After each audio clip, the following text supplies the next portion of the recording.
Hello everyone, ubadiyu બનાવવા માટે સૌથી પહેલાં બજર બટાની ભાજીને ખેંચી લઈશું. તો આ રીતે ફ્રેશ ભાજી લેવાની છે એટલે એનો ફ્લેવર છે એ સરસ આવશે.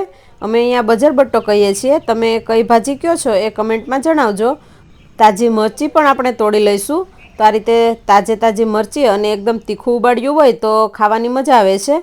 અને ફુદીનો પણ લઈશું આપણે, તો ફ્લેવર માટે ફુદીનાના પાન પણ આપણે અંદર ઉમેરવાના છે. તો આ રીતે ડાળી સાથે જ આપણે લઈશું.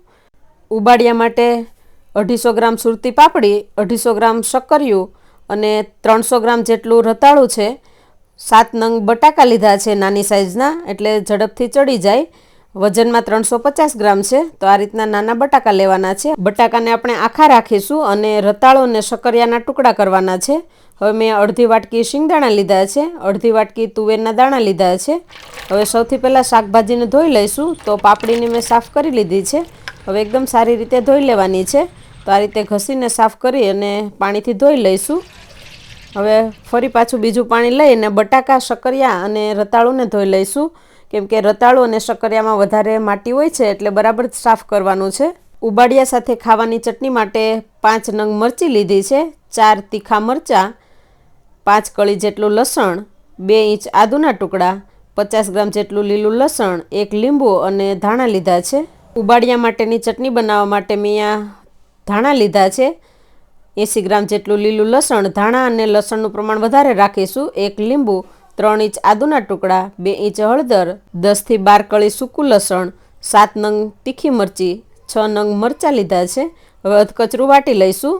હવે પાપડીની અંદર સ્વાદ અનુસાર મીઠું ઉમેરી દઈશું અને મિક્સ કરી લઈશું. આ રીતે પાપડીની અંદર મીઠું ઉમેરવાથી પાપડી છે એ ઝડપથી ચડી જાય છે. હવે રતાળુની છાલ ઉતારી લઈશું.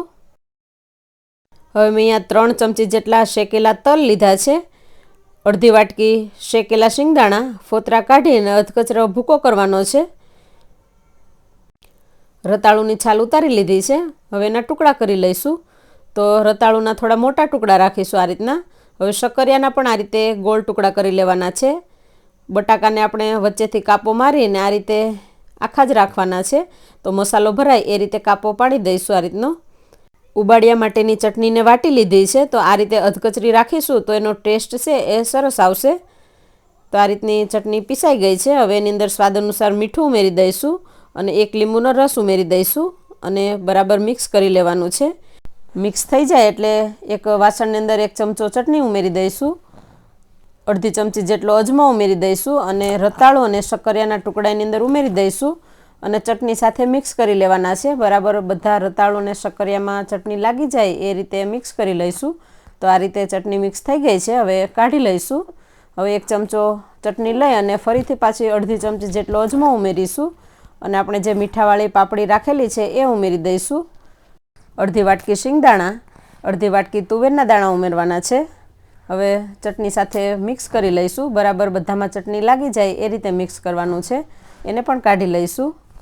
હવે બટાકાની અંદર ભરવા માટેનો મસાલો તૈયાર કરીશું. તો 1 ચમચો ચટણી, પીસેલા શિંગદાણા અને તલ મિક્સ કરી લઈશું અને બટાકાની અંદર આ રીતે ભરી લઈશું.